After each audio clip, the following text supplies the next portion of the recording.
Halo semuanya, perkenalkan nama saya Sofi Dwi Kurnia, NPM 21411048 dari Program Studi S1 Manajemen Fakultas Ekonomi dan Bisnis Universitas Teknokrat Indonesia. Di sini aku akan bahas tentang lingkungan makro pada bisnis online.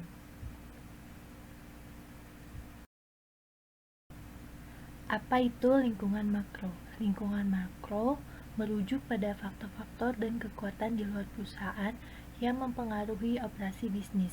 Setiap perubahan faktor-faktor tersebut dapat berdampak pada lingkungan kompetitif dan lingkungan internal perusahaan, tapi perusahaan tidak memiliki kendali atas perubahan mereka. Lingkungan kompetitif atau lingkungan industri adalah di sekitar pemangku kepentingan eksternal perusahaan seperti pesaing, pemerintah, pemasok, pelanggan, komunitas lokal, kreditor, dan sebagainya. Lingkungan internal mencakup aspek dalam organisasi seperti budaya perusahaan, struktur organisasi, dan sumber daya perusahaan. Terdapat 5 faktor dalam lingkungan makro. Yang pertama politik, yang kedua ekonomi, yang ketiga hukum, keempat sosial budaya, dan yang kelima adalah teknologi. Perkembangan dalam lingkungan politik bisa mengekspos secara signifikan terhadap bisnis baik peluang dan ancaman.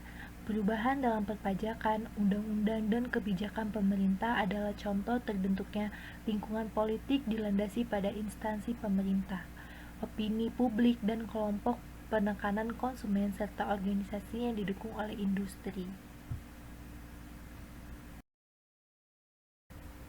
Dalam digital marketing, penting untuk menyadari bahwa tindakan politik yang ditetapkan instansi pemerintah untuk mengendalikan adopsi internet meliputi yang pertama, mempromosikan manfaat adopsi internet bagi konsumen dan bisnis untuk meningkatkan kemakmuran ekonomi suatu negara. Yang kedua, mendukung penelitian yang mengarah pada penyebaran praktik antara perusahaan. Yang ketiga, memberlakukan undang-undang untuk mengatur lingkungan, misalnya untuk melindungi privasi atau mengontrol perpajakan. Pengaruh ekonomi global mempengaruhi tingkat keberhasilan bisnis. Kekuatan ekonomi mempengaruhi penawaran dan permintaan, serta mengakibatkan pentingnya bagi pasar digital untuk mengidentifikasi pengaruh ekonomi apa yang perlu mereka pantau. Lingkungan ekonomi juga memasukkan kebijakan pemerintah seperti kebijakan fiskal, kebijakan moneter, dan kebijakan perdagangan.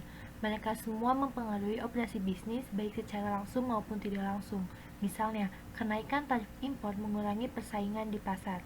Itu membuat barang asing menjadi lebih mahal ketika tiba di pasar domestik, membuat mereka kurang kompetitif. Pertumbuhan pasar internasional dan ekonomi berkembang.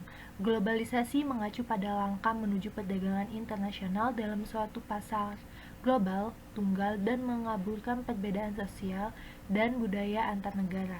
Selanjutnya, menurut Doherty mendorong utama adopsi internet oleh organisasi komersial adalah peluang untuk ekspansi pasar di pasar domestik dan internasional. Faktor hukum. Undang-undang memiliki perlindungan data dan privasi. Yang pertama, pengumpulan, penyimpanan, penggunaan, dan penghapusan informasi pribadi secara langsung melalui pengambilan data pada formulir dan secara tidak langsung melalui perilaku pelacakan melalui analisis web. Yang kedua, pemasaran email dan pemasaran seluler SMS.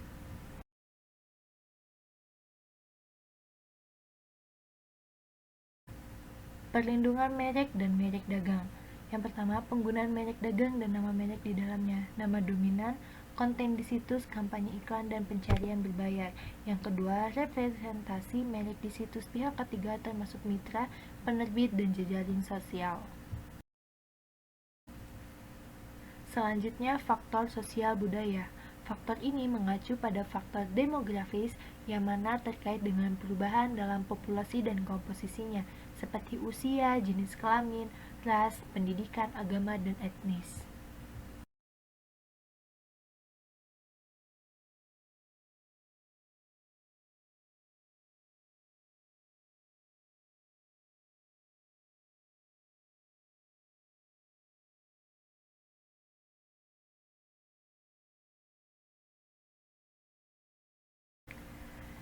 detail pelanggan yang diakses oleh staf perusahaan atau melalui peretas yang ada di gedung dan telah menggunakan teknik rekayasa sosial untuk menemukan informasi. Yang terakhir, pedagang atau pelanggan bukanlah yang mereka klaim dan pihak yang tidak bersalah dapat ditarik ke dalam situasi perdagangan yang curang.